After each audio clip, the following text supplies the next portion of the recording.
our next speaker is the wonderful Sandi Herrera, and it's fantastic to have her back again talking for this particular summit. Now, she is the founder of the Educator Dynamics, which is an incredible tool. She is founder of Got Core Values and also Genius Camps. And so it's great to have you here today, Sandi. Thanks, Kathy. I am always happy to participate with you and collaborate with you. It's always a pleasure. So thank you so much. Fantastic. Yeah, so many moving pieces and parts as I am growing the playground for the conscious educator movement, and educator dynamics and our Got Core Values curriculum are a big piece of that. And also our partnership with the Genius Group and Genius School Global are really helping us with elevating that consciousness for our educators, as well as creating that pathway for students, that personalized learning pathway. So it's quite exciting to be connected with all of the moving pieces and parts of the education revolution, and to be connected with you on this journey too. Thank you, Sandi. And there's so many different things that we could talk about today. We could talk about Genius Camps, we could talk about the Got Core Values, we could talk about educator dynamics. Today, we're going to be talking about learning about superpowers and how those superpowers can be the key to your well-being. Absolutely. So, when we're talking about superpowers, what are we talking about when you're thinking of superpowers for people? What are those superpowers? Yeah, so if you think about, and everyone phrases this differently. Some people reference it as gifts from God. Some people reference it as a superpower. Some people reference it just as a simple strength. Some people reference it as your inner genius. I always like to use it as superpower, because when you connect your innate gifts, the gifts that you were born with, the way that you operate naturally, those things that give you energy, those things that come easily to you. And it doesn't necessarily have to be like, I'm a fantastic singer, which I'm not, so I won't hurt anyone's ears by trying to sing. It can be as simple as, I'm great at scene strategy. Excuse me. It can be, I'm great at connecting people, or I'm great at really seeing all the details to make an experience super special for people. I'm a great friend. I love listening. I'm a great at soccer. I'm great. There's so many different superpowers that if we start to look for those superpowers, not only in ourselves, sometimes it's easier to see them in others first. And really, I remember when my son was 5 years old and just starting out in school, and he came home and had a bad day, and he was super grumpy, and he was like, Mom, so and so this and said that, and I don't remember exactly what it was, but I just remember he was just so defeated and so frustrated that this other child would be behaving this way that was offensive to him, and very much in that it's their fault, right? And I remember saying, I said, son, I hear you, and I know that must have been really hard for you. And I said, can you do something for me tomorrow? And he goes, what? How kids do when they're pouting, right? What? And I said, tomorrow, I know this isn't going to be easy, but I want you to just find one thing, just one, that is that person's gift from God.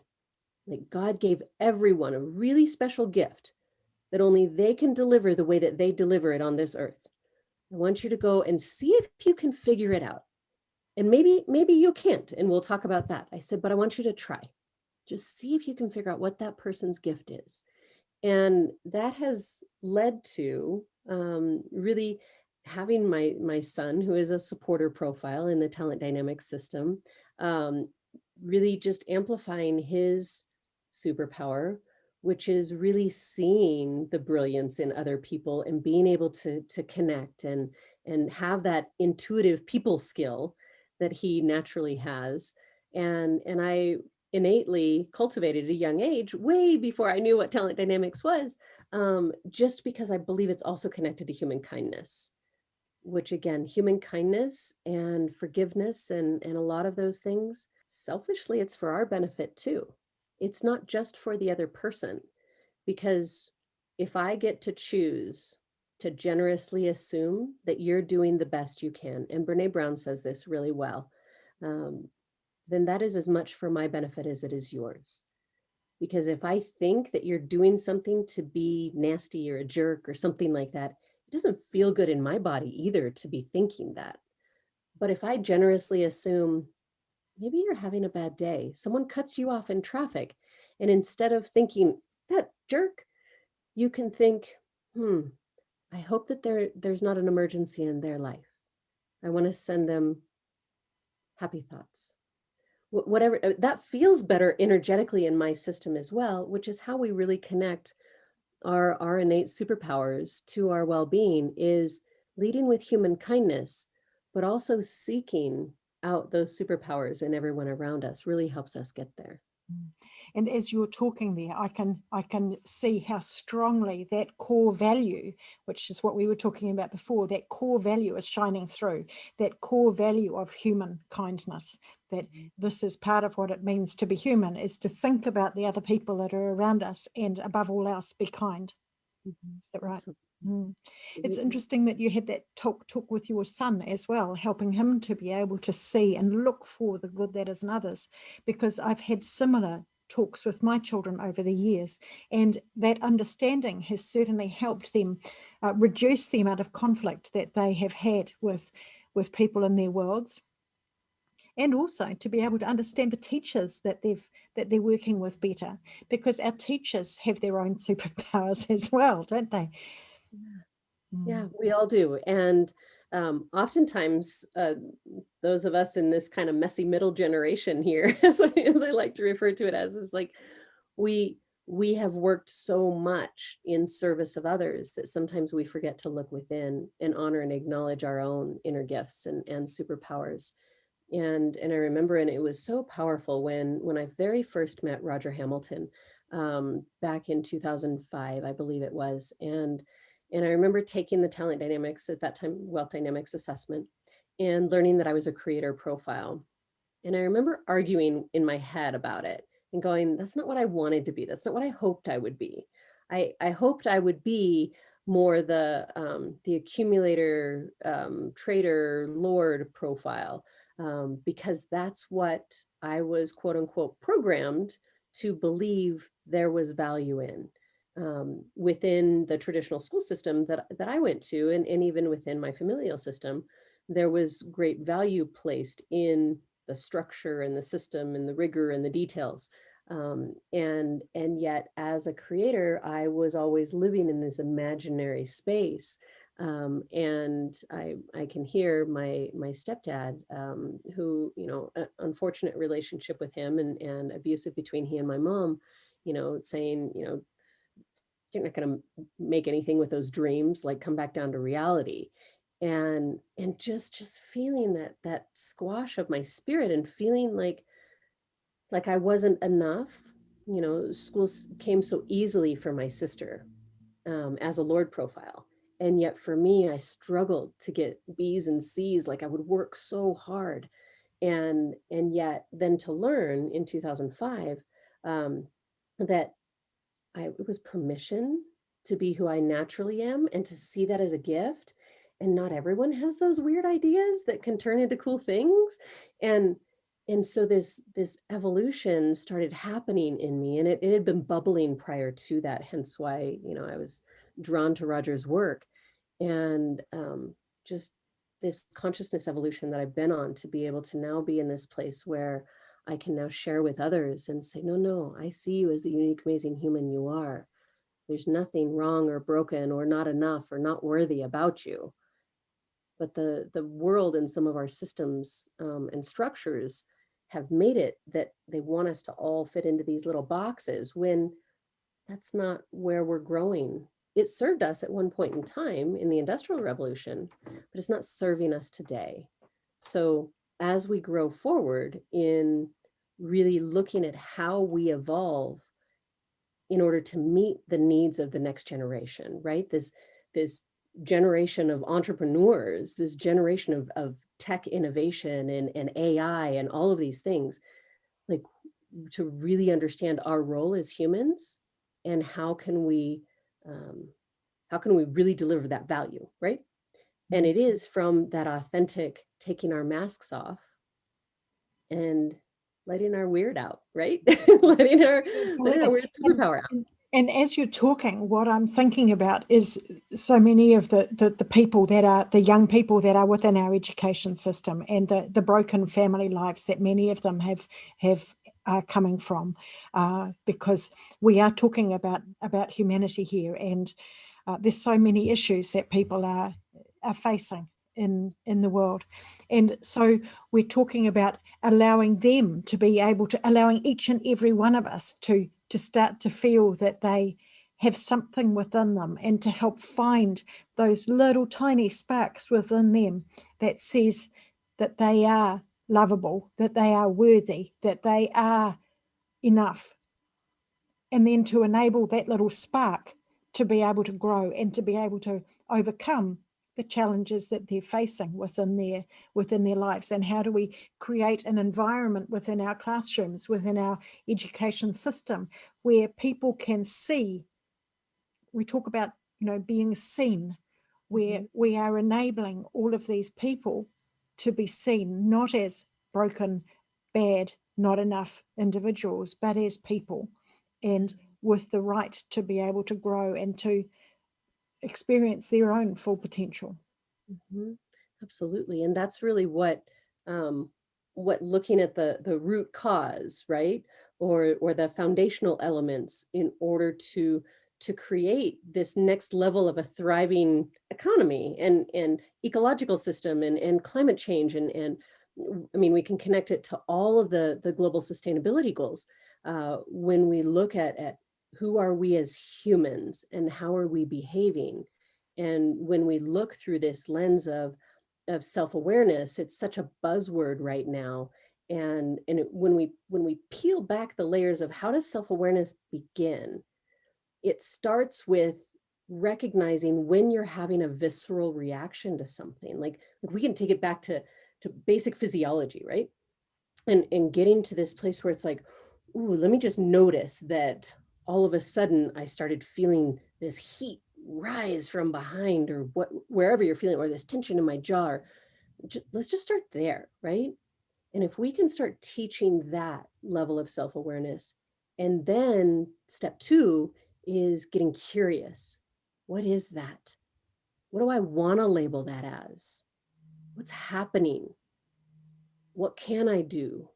And so you can there's a lot of layers of curiosity questions that we can teach that really help you uncover what may or may not be happening within your own body, that then leads you to purposeful action based upon your answers to those curious questions, right? And all of that can happen in a nanosecond. And it can also happen as an evolution over time to get curious with, for example, I've had knee struggles in my life. And so to get curious of, why do these keep coming up? If I look back over my life, when have my knee struggles come up? And when they come up, I've started noticing is when I'm in a big transition point in my life. I'm like at the cusp of a big transition point. And so I've looked at the science behind when things manifest physically and what that usually means emotionally and intellectually and what's going on in your brain, is that you can actually connect the knees to that moving forward, right? To that fear of moving forward, almost when you're struggling. And it's like, oh yeah, right before I got divorced for the second time to the same man, I tore my ACL throwing a baseball at my son's baseball practice. It's like, oh yeah, I had been stifling that relationship had kind of served its purpose in this life, and neither one of us were bad people, but it needed to evolve. And again, getting to those places is that self-awareness that's connected to our superpower, right? It's connected to what is my gift and how can I use my body, back to our well-being, to give me clues about what's working and what's not working. You know, what resonates, what doesn't resonate. Not good, bad, right or wrong, because that's filled with lots of judgment, and judgment comes from lots of places. But when we look at looking at it as, is it working for me or is it not working for me? We can take some of the judgment out and just lead with that curiosity piece to be kind to ourselves too. And so much also of what I'm hearing through what you're talking about is that awareness of our emotions. And there's so many people talking about the importance of the emotional intelligence, being aware of our emotions, knowing the names of them, knowing what they look like in others and what they feel like in ourselves with no judgment, and then being able to know what to do with them appropriately. And so this becomes part of that superpower, isn't it? Knowing our strengths, knowing our emotions. And I think this is one of the things that is changing quite quickly now, is people realizing the importance of that, and not trying to suppress them, because that's what's happened in the past, isn't it? We suppress those uncomfortable emotions with, you paint on a smile, you paint on what you think people want to see in the world, and yet it's part of what is causing layers of trauma, layers of generations of trauma, and the way that we treat people. And so this is part of this conscious educator movement, isn't it? Of helping people realize that we need to know about our emotions. We need to be able to walk with others as they go through those emotions, not trying to fix them, but that this is each of our lives, isn't it? Yeah, absolutely. And I was having a conversation with a couple of amazing educators, and we were talking about diversity and inclusion and equity, and talking about creating brave spaces, right? Where we get to be the unique, amazing humans that we are. And within that brave space, that it is safe for all voices. But in order to create it to be safe for all voices, you have to make it a brave space first. That it's okay to be brave. It's okay to be courageous. It's okay to take that 20 seconds of courage space, in order to speak for what's coming up for you, that's your truth in this moment, right? Not that it may not evolve in the future, but that's your truth in this moment. And to be able to give words to it, to define it in a way that resonates with you, is really where we take our power back of our voice. And when we look at the unintentional diminishing, if we're going to look with generosity on previous generations, that they weren't intentionally having some of these repercussions. It truly was an unconscious evolution, right? And where we are now is not to look on the past with judgment, but to look at the past for learnings. And if we look through the learning lens and we look through that, with generosity of assumption, is they were doing the best they could, and they created a foundation for us to now have those lessons to pull forward and learn and grow from. And then next generation will pull from what we create, because we don't have all the answers either. And again, just that sense of non-judgment and generosity, and the which are two of the components in Brene Brown's work of the anatomy of trust, is that as we build and grow trust, not only with ourselves, but in relationship with others, and it happens in those tiny micro moments, that we then begin to create these brave, safe spaces where we can innovate, we can have teamwork, we can have, all these cool things happen, and we can flex our superpower muscles. And getting to the core of where that begins is in that trust building and in that self-awareness. Yeah. And it's super powerful. That is incredibly powerful. And can you imagine what it would be like if every single classroom around the world was a brave space? Oh, And yes. we wouldn't it be awesome, where you're creating that space where for that year, for that period of time, you're on this journey together. Yeah. And that's really what I am grateful to be the conduit, for this work, to inspire that in educators around the world, regardless of who you're teaching or what age group you're teaching. If you are an educator and you are inspiring, influencing others, how you create that container, and being intentional about it, is so valuable for really what you're setting up in order to inspire and influence, and the action that you want your students to take. And that really, I believe, is my gift and my superpower to this world, is to help people learn how to create those spaces and create those energetic containers in order for all the good work to thrive within. Right. Mm, mm. Yeah, and this is conversations that lots of people are being able to bring these different aspects to. So there's another speaker that's part of this summit, and Heather McTaggart, talking about free learning, talking about unschooling school and what that might look like. And if you layer on top of that the brave spaces that we're creating within this, enabling people to be able to learn and to use their superpowers to take them into the path that's there for them. And this is one of the things with the movement that's needing to happen right now, is because the outcomes that we needed from our education system have changed, and what we're needing now is people to be able to use their superpowers, to be able to problem solve, to be able to get on with other people, to be able to see other people, to negotiate this. I mean, there's so many different things, but they haven't been taught as part of our schooling system until we're starting to have these conversations now. So can I ask you about Genius School, because you're involved in Genius School, and how is that connected to superpowers? Oh, so tightly connected. The work that Roger Hamilton and Angie Steed, and myself and Karen Bonanno have been able to do in really creating the foundation for the 0 to 18 movement of education, right, is the Genius School that's connected to the greater Genius Group, which is Roger's work in the 0 to 100 space of education, and that movement of entrepreneurs and learning and all of those pieces. And there's so much that it's hard to put it into one little nugget. Um, but when we think about Genius School and we think about the work that we've been able to do with our Genius Camps and our Teen Quest and our Young Entrepreneur Academy and our future, oh my gosh, I just lost the name of it. Oh, it'll come back to me. I was going down a different path and I saw it and it lost me. Um, so, but what we're able to do with these camps is to be able to ignite that inner genius, ignite that inner superpower in all children.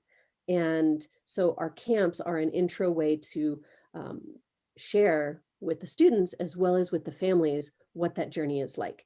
And with the camps being themed, show up, step up, and give back, it really helps the kiddos kind of break down that this is who they naturally show up as, having them take the Talent Dynamics for Young People assessment, and knowing what their superpower is within that framework, and then talking about, well, what does that mean? What does that look like when you connect with friends? And how do you use that in your current school system? How do you use that with your siblings? How do you use that when your parents are asking you to do chores? Um, and so we start really talking about who they show up as. And then we talk about step up. And that step up is, how do you fuel your inner genius? How do you fuel your superpower? And we talk about nutrition, and we talk about mindfulness, and we talk about movement, whether that's exercise or walking or dancing or whatever it is. And we have them develop I am statements. We have them develop I wake up every day statements. Again, really that movement towards anti-bullying, anti-suicide, suicide prevention, and really helping them own the unique, amazing human that they are, connecting with how do they fuel that through sleep and mindfulness. Like, all of those layers are how we take care of our well-being as a human. And that's a really important component of the step up piece, so that they can then give back, right? And so we teach them about the global sustainability goals, and we teach them to think globally but act locally, and how can they really create a community-based project that they're excited about with their new teammates. And we teach them how to then collaborate in teams and leverage each other's inner superpower, and really celebrate in their differences.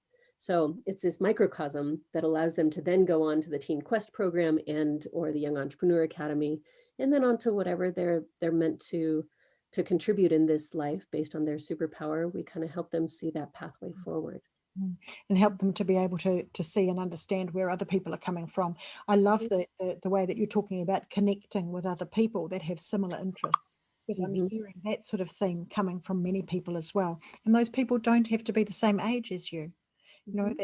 That's one of the things that's coming up with the conversations that I'm having is, why are we educating people and insisting that they're going through school in these same age bands when, that's not how our life works. We don't have to be the same age when we're working with other people, and diversity is strength almost every time. So, Yes, yeah. absolutely. And that diversity of thought as well. And the other piece of It's not about, don't look at my paper. It's about, how can we share, and what's coming up for me, and maybe there is a new way within the way that you're doing math or writing a paper or whatever it is. Absolutely.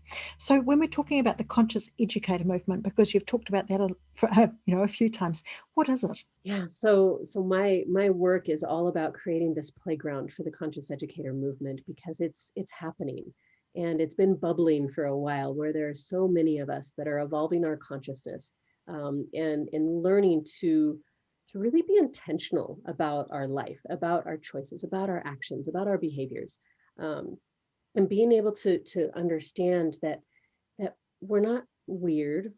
Maybe we are, but that's a good thing. Um, and we're not alone. And there's so much in the space of consciousness that can be connected to spirituality. It can be connected to religion. It can be connected to, and regardless, I want to create this brave, safe space that is truly about all of us just being the unique, amazing humans that we are, regardless of our religious affiliations or backgrounds, or whatever it is, that we just get to come together with this common bond of evolution and education. And that the more that we evolve, and the more that we are intentional about our own inner superpower and our own evolution to uncover our gifts and share them with the world, that we're not alone in doing so. And that if your gift is making silly hats, to make Zoom more exciting, and you feel weird about that because you're like, who wants to wear a silly hat on Zoom? We're your tribe to go, no, no, come make your silly hats, I'll wear it, like, let's go. And to be each other's cheerleaders, and to really be that supportive collective community, whereby we create this playground where we all get to show up and play from our position of strength, whatever that looks like, whatever your natural brain-wired strength is, whatever your superpowers are. You get to bring them to this playground. Just like a traditional playground, you have some environments, some pieces of the playground where you're sitting quietly with a friend, having a very amazing conversation, or maybe you're being supported. Another time, maybe you're just going round and round on the merry-go-round going, I'm just going to have fun, but I have no idea where I'm going. And then other times, maybe you're on the monkey bars and you're like, I don't know how I'm going to get to the next rung, but I can do this. And so it's really understanding that this playground is about us all reconnecting with that inner playfulness, that inner child of the unique, amazing human that we are, and taking our masks off, metaphorically and otherwise, to really show up and play all in with the gifts that we were given, and creating that movement for all of us to show up that way, and be celebrated, and then create our global change making pathways from there, to be able to make the impact and the income that we've always desired, in order to then have that ripple effect of impact and income. And because that's really the revolution, as we're able to grow our consciousness, is that ripple effect for others. Mm-hmm. It's really interesting that you're bringing in that word intentionality in here as well, because in the work that I'm doing with teachers in New Zealand, many of them talk about the opportunity to be intentional, to have the tools to think about the impact of what they're doing, and to be able to choose to do this or to do that, and to know about that impact. So, and I also love the creativity that is unleashed when we play, when we're allowed to have that freedom. And I think so much of that freedom to explore and play has been driven out over in the system over the years. And there's Gwen Somerset talked about play being a child's work. And, certainly in the preschool setting in many countries, and there is that element of children being allowed to play, but then as soon as they come into school, it's time now to learn. And I've had people say to me, say that to me, we've started school now, we're ready for learning. Well, I'm sorry, but these children have been learning from the minute they were born. And so being able to set up a classroom, or that classroom environment, that group, whether it's in the classroom, or whether you're talking about Zoom communities across the world, or whether you're talking about a physical space where people can go and meet with other people and again explore there. That's an incredibly powerful model in lots of different ways. Absolutely. There's so much science behind the power of play. And we tend to lose that, like you said, as we grow. And especially in those middle school, as we call them here in the US, years, from that 10 to 13, it's like you're too cool to play now, and you gotta, roll with the crowd and whatever it is. And then especially when we get into high school and then into adulthood, is I've asked this question in several of my workshops: is when was the last time you had playtime? What was that like for you? What would you choose if you had playtime? If you had a whole day to play and that was your job, what would you do? What would you choose? And and it's interesting to hear the answers. And so I'd love to ask you if you have something that came to mind, Kathy. If you had a whole day to play, what would you choose to do? Go to the beach. Go Love to the it. And beach. Go what would and you do at the beach? go and walk at the beach and paddle in the water and sit and enjoy the sunshine and maybe even take a book and go and do that. Chat with some people, pick up some shells because I love picking up shells, and just be at the beach. Yeah, I love that. And it's so important to just feel that essence energy difference. It's super powerful how you said just be, because so much of our world is do, do, do, do. And that is so exhausting if we don't balance it with just be. Frolic, right? I think of a time when I went with a group of friends to go to Yosemite National Park, and we hiked Half Dome. And it was the half of the group did it in half of the time that I did it, but I still did it, and I was super proud of myself. And the next day we're more on the flat grounds, and there was this meadow, and I looked out the car door and I said, "We have to go frolic," and they looked at me like I had three heads. And I was like, "No, no, not kidding. We have to go frolic. Like y'all drug me to the top of that mountain, and I did it in 14 hours, but I did it, and you're gonna come frolic with me." And I let out my inner child, and I didn't like, what is frolicking? And so I was like trying to figure out how to like in my adult grown body, like how do I frolic? And so I almost felt sillier doing it, and which made it funnier, which I just kept leaning into it because we get to, right? We get to play because why not? If it makes you smile, absolutely, you get to. Yeah, And it's and that's part of creating our well-being, isn't it? Is being able to give ourselves that time to just be and to enjoy the things that we can enjoy in our lives, which is really, really cool. So how are you creating the playground for the conscious educator movement? Because you're so talking about creating an actual space as well, aren't you? I am, and it is not only a virtual space, but it will also be a physical space. And my timeline in my brain is 5 minutes because I can see it so clearly. But those of you that are a lot better at timing and how long things actually take will probably be able to tell me how long this is going to take to get there. But I'm accelerating that timeline by connecting with amazing humans that are able to make that happen. Is in this virtual space, it is connecting through our Conscious Educator Facebook group and unifying us all in that space to be able to share and collaborate freely, and to be able to share opportunities of what's happening globally around the world, with the education revolution, and how we're transforming our classrooms into brave spaces and how some of that's already happening, and to be able to glean information from one another. And so that's one of the platforms. The other platform is within the circles that I have. I have ed leader circles and school culture circles. So the ed leader is more of an individual pathway, and the school culture is for your school culture environment. And being able to evolve through the levels of consciousness in both pathways. And then being connected to what the Genius Group is doing and the online platforms to be able to share your wisdom with the learners of the world. And then into this ranch learning hub that will be a physical manifestation of the playground, that will be connected to the five elements, that will be connected to how we all show up, and we get to create our own unique pathway within this physical playground in order to have immersion experiences, to learn and grow and evolve as the educators of the world, regardless of what age group you are teaching, and what your curriculum is.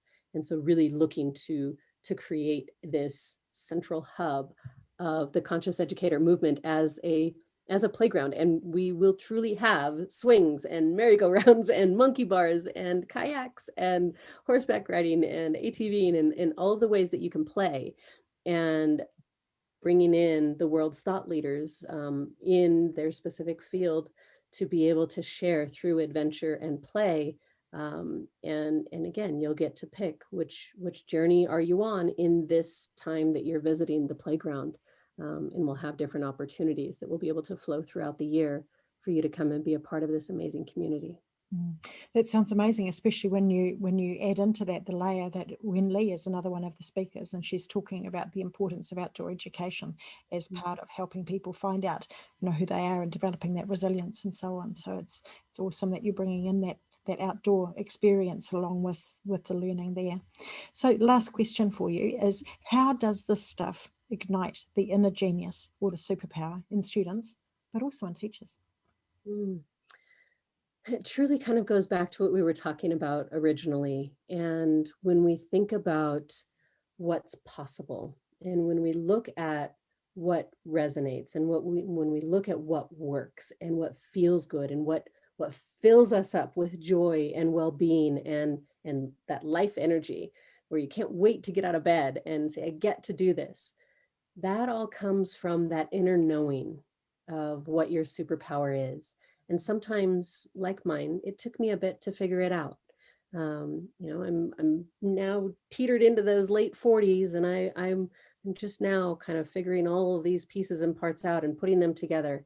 And Roger Hamilton is one of the people that shares this. When you think of your future vision of what you dream of your life to be like the top of a puzzle box, and you open it up, and what it is it's the world as the playground to go find those puzzle pieces to match the vision that you have. And the first puzzle piece is in finding out what your unique superpower is and what your gifts are to share with the world, and then go pick up the other pieces to help amplify those gifts and to amplify that inner genius, that inner superpower that you are meant to deliver to this world. Fantastic. And as you do that, I know what it's like when you're working as part of an amazing jigsaw puzzle of people. And it's so much more fun. Not only do you achieve so much more than you ever thought possible, but you have an incredible sense of fun while doing it. It's like it becomes easy, isn't it? And so it's part of that journey, isn't it? Of being able to release people's magic, people's inner gifts into the world. Yeah. And how beautiful and empowering is it to think of life's journey as an adventure on a playground? Certainly a lot freer than it is for so many people at the moment, especially when they're feeling so heavy and so on. So yeah, let's play, everybody. Absolutely. So thank you so much for sharing this today, Sandi, your ideas around this conscious educator movement and how important it is for people to be able to identify their superpowers, and then how we can use that to help us stay well, stay healthy. Not only that, but to be able to achieve more than we could ever dream of. So thank you so much for sharing your passion for that. Thank you so much, Kathy. Okay, so what I'd love is if people can jump over into the Facebook group and to share what's the biggest thing that they've taken away from Sandi's talk today. Is that what you'd like to hear from this, Sandi? I would love that. I would love that. So great. It'd be wonderful. Thank See you. y'all there. Cool. Okay. Thanks, Sandi.